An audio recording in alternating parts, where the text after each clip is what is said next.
A primeira turma do Supremo Tribunal Federal decidiu que o goleiro Bruno deve voltar imediatamente à prisão. Condenado pela morte de Elisa Samúdio, ele estava solto desde fevereiro, quando teve o direito de recorrer do julgamento em liberdade. Os ministros julgaram em definitivo o pedido do goleiro Bruno. Ele está em liberdade desde fevereiro por decisão do ministro Marco Aurélio. O ministro entendeu que, como ainda não há confirmação da condenação pela segunda instância, o goleiro poderia recorrer em liberdade. Em 2013, Bruno Fernandes foi condenado a 22 anos e 3 meses de prisão pelo assassinato de Elisa Samúdio, com quem teve um filho. O goleiro ficou preso por quase 7 anos. Logo depois de ser libertado há 2 meses, Bruno foi contratado pelo Boa Esporte Clube de Varginha, Minas Gerais. O time disputa a segunda divisão do Campeonato Brasileiro. Agora, em abril, a Procuradoria-Geral da República havia pedido ao STF a revogação da liberdade do goleiro. O subprocurador Edson Oliveira de Almeida disse que a prisão deveria ser mantida porque Bruno foi condenado pelo Tribunal do Júri. Se trata de condenação pelo Tribunal do Júri, cuja soberania, o tratamento do Tribunal do Júri, a proteção da vida, tem um tratamento constitucional distinto dos outros crimes. E já desde as constituições anteriores.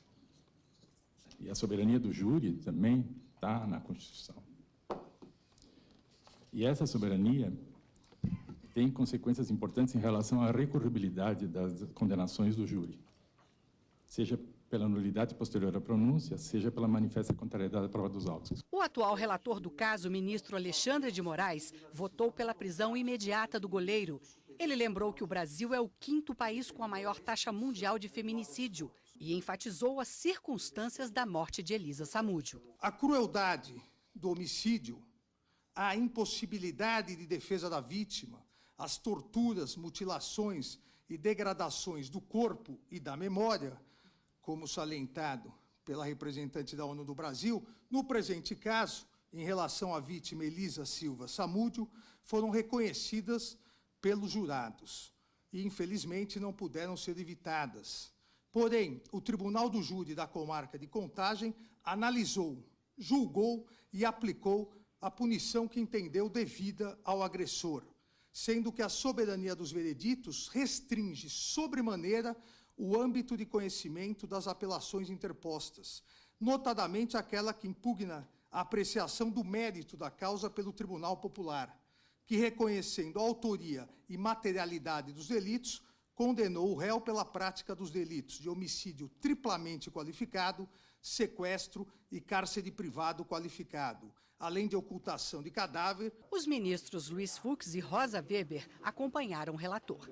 Para o ministro Fux, a liberdade provisória não poderia ser concedida a quem cometeu o crime hediondo. O próprio corpo de jurados, quer dizer, o paciente julgado pelos seus semelhantes, o próprio corpo de jurados assentou a crueldade do crime, a impossibilidade de defesa da vítima, a tortura, as mutilações, as degradações do corpo e, o que é pior, da memória, porque, conforme o relator destacou, o corpo não foi encontrado. Qual é a ratio essência da Constituição Federal?